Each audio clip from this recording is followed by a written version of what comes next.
يا مساء الخير. يلا نعمل مع بعض النهاردة وصفة سمك لذيذة جدا وخفيفة وكمان منعشة، يعني مناسبة قوي للصيف. الهدف في الفيديو ده هو الصوص اللي هنعمل فيه السمك. نوع السمك نفسه مش مهم، انا استخدمت سلمون، بس الوصفة دي نقدر نستخدم فيها أي نوع سمك فيليه، أي نوع حرفيا هيحلي أي سمك يتحط فيه. كل اللي هحتاجه ليمونة، هحتاج منها القشر بتاعها وكمان عصير بتاعها، وهحتاج شوية من البقدونس مفرومين كويس، وهحتاج كمان زبدة، والزبدة هنا أساسي لأن الصوص هو صوص زبدة بالثوم والليمون. وهحتاج كمان معلقة صغيرة من الثوم وملح وفلفل، مش هحتاج اي بهارات تانية. وفي اضافة واحدة اخيرة هنعرفها في الاخر خالص، وهقول لكم البدايل بتاعتها. كل اللي انا هعمله في الاول ان انا هتبل السمك بتاعي بالملح والفلفل من على الجوانب الاتنين، يعني هتبل بالملح والفلفل اول جانب، وبايديا اعمل مساج خفيف كده بحيث ان الملح والفلفل اللي انا حطيته يتوزع كويس على السمكية. وببدأ ان انا اقلبها من على الجنب التاني واعمل لها نفس الموضوع، برضو ملح وفلفل. وبعد كده بيبقى عندي طاسة جاهزة فيها شوية من زيت الزيتون او الزيت العادي ومعلقة صغيرة من الزبدة. احنا لسه ما خلصناش الزبدة، هنستعمل زبدة تاني بس في اخر الوصفة. بحط فيها الزيت والزبدة وببدأ ان انا انزل فيها شرايح السلمون. لو هتستخدموا سلمون او عموما اي سمك فيليه بتستخدموه بحرص شديد، بمعنى ان هو سهل جدا ان هو يتفتت معاكي.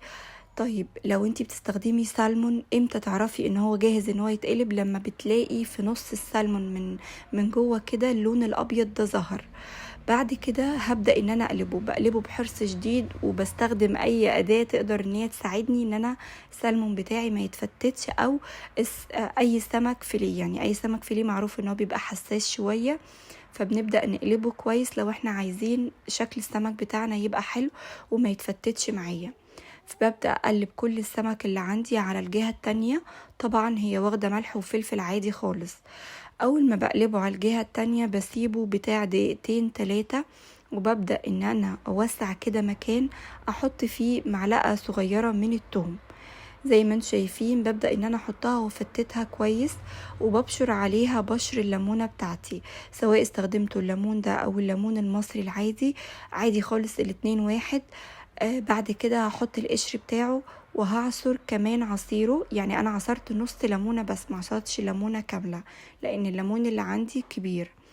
بحط بقى نص الليمونة دي وبدي بس هزة بسيطة كده للصوص في قلب الطاسة، بحيث ان هو يتشرب او يوصل الصوص الليمون وكل الحاجات اللي موجودة يوصل للسلمون كله. في الاخر بحط نص معلقة من الزبدة، زي ما انتم شايفين كمية بسيطة بس دي بتفرق جدا لان الصوص اصلا هو اسمه صوص زبدة وليمون، صوص الزبدة والليمون والثوم. ببدأ بقى ان انا باخد بالمعلقة من الصوص ده احط على وش السلمون، مش محتاجة ان انا اقلبه تاني لان زي ما قلنا ان السمك بيبقى حساس شوية، السمك الفيليه. بعد كده بحط بقدونس. البقدونس كميته ده بتاعكم، يعني العادي والوصفة الأصلية بيحط كمية أقل من كده، بس أنا بحب البقدونس جدا فبحب أحط يعني زيادة شوية عليه. انتوا ممكن تقللوا عن كده. بحط بقى البقدونس، ببدأ أنزله في الصوص بحيث ان هو برضو ياخد من الصوص ويدبل معاه. وعندي بقى اخر خطوة وهي اختيارية، يا اما تحطوا 3 معالق من الكريمة، يا اما تحطوا 3 معالق من اللبن، يا اما تحطوا 3 معالق من المية. اللي هو احنا محتاجين حاجة سايلة تخفف شوية من قوام الصوص، تحطوه مية او تحطوه لبن او تحطوه كريمة. بس الكريمة بتخلي طعم الصوص ده غني جدا، ولو الليمون حد شوية بتخفف من الحدية بتاعته.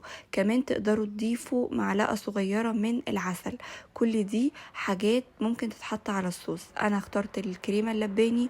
وفي الاخر زي ما انتوا شايفين كده الطبق خلص، بيخلص في دقايق حرفيا من غير مكونات كتير. عملته جنب رز ابيض وعملت كمان بطاطس في الفرن.